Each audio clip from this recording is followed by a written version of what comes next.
கொஞ்சம் எண்ணெய் ஊற்றிட்டு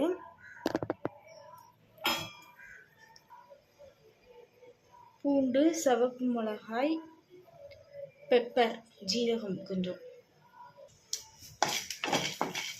நல்லா ஃப்ரை பண்ணிக்கணும்.